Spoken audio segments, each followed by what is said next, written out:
It's not exactly an everyday occurrence to find yourself calmly explaining to two mildly confused police officers why a brand new sapphire blue velvet, L-shaped sectional half inside, half outside a moving truck, still wrapped in protective plastic is actually your property. Especially when a woman with flawlessly coiffed silver hair, dripping in what appeared to be real diamonds even at 2 in the afternoon, screaming from her perfectly trimmed lawn that you're nothing but a common thief, trying to steal her custom-ordered masterpiece. So how did I end up here? Okay, that's a story that still makes my blood pressure spike. Before we dive in, drop a comment letting me know where you're watching from, because this one is a wild ride. Cuddle up, because you're about to hear how President Priscilla Periwinkle, the undisputed ruler of the Oak Haven Estates HOA, finally met her match over a piece of furniture she had never even laid eyes on. It all began the way these situations usually do, with a simple desire for comfort and a little style in my new, hard-earned home. I had closed on a modest 3-bedroom ranch in Oak Haven Estates just a month earlier, drawn in by the mature trees, a solid school district for the future, and what I mistakenly believed was a quiet, well-kept neighborhood. I should have listened more closely to my realtor's carefully worded warnings about the HOA president, but hindsight, as always, has a smug sense of humor. My old couch, a relic from my bachelor pad era, had long outlived its glory days. The faded brown corduroy clashed violently with the clean, airy look I wanted.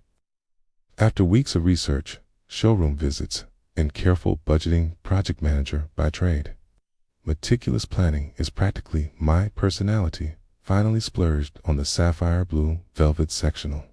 It was bold, elegant, hand-promised countless hours of blissful lounging. Since the furniture store's delivery service was booked out for 3 weeks and my patience finally snapped, I rented a flatbed truck instead. The delivery guys loaded it carefully, and my friend Dave, who owed me a few favors, helped me transport it home.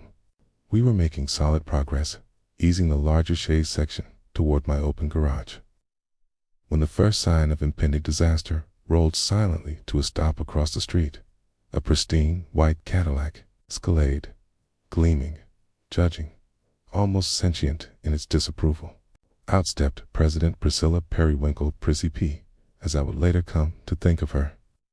She wore pastel pink athleisure that likely cost more than my monthly mortgage. Her silver hair was perfectly styled, hurricane-proof, oversized. Designer sunglasses hid eyes that scanned the scene. Me, sweaty and disheveled. Dave, equally grimy. It's a glorious sapphire sofa, and a decidedly unglamorous rental truck. "Good afternoon," she said smoothly, her voice polished but sharp as granite. I don't recall approving any commercial deliveries on this residential street during these hours. Are you residents, or are you conducting unauthorized business? Her stare lingered on the truck like it had personally offended her property values. I wiped sweat from my forehead. "Good afternoon. I'm Mark Thompson. I just moved into number 47. It's my friend Dave Vand. That," I gestured to the sofa, "is my new couch." Dave waved. I smiled politely. Her lips thinned. "Number 47. The Henderson property." I wasn't aware it sold so quickly. New residents are required to register with the HOA within 7 days. "Yes, ma'am." "That's on my list for tomorrow," I said cheerfully. Just wanted to unload while I had help." She stepped closer, eyes locked on the velvet upholstery. Something flickered across her face. Envy, suspicion, or both. "That's a rather unique piece," she observed, the word unique sounding like an accusation. "Quite large. Are you sure it will even fit?" Dave chimed in. "We measured. It'll be tight, but it'll go." She ignored him entirely. "Tea, where did you get it?"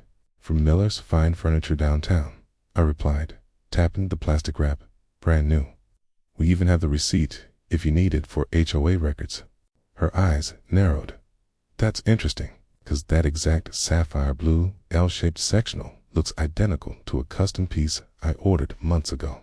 This was due to be delivered to my storage unit this week. There may have been a mix-up.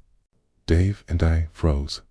With respect, I said carefully, "This is absolutely my sofa. I ordered it myself. I have the paperwork." She sniffed. "Floor model." I nod. Technically a lie, but close enough. Immediate availability. She circled the sofa slowly. "It even has the slight imperfection on the armrest, exactly as my designer warned." There was a tiny scuff, probably from loading.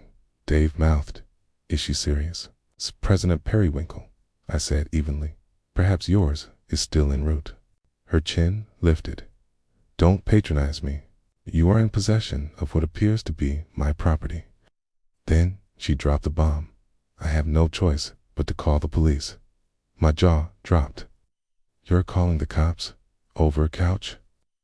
She pulled out her diamond-encrusted phone. Potential grand larceny. 10 minutes later, a cruiser arrived. 2 officers stepped out. Officer Ramirez, younger and stern. Officer Miller, older and world-weary. Priscilla unleashed a flood of accusations, painting herself as the victim of a brazen daylight theft. And that's how the most surreal afternoon of my life began.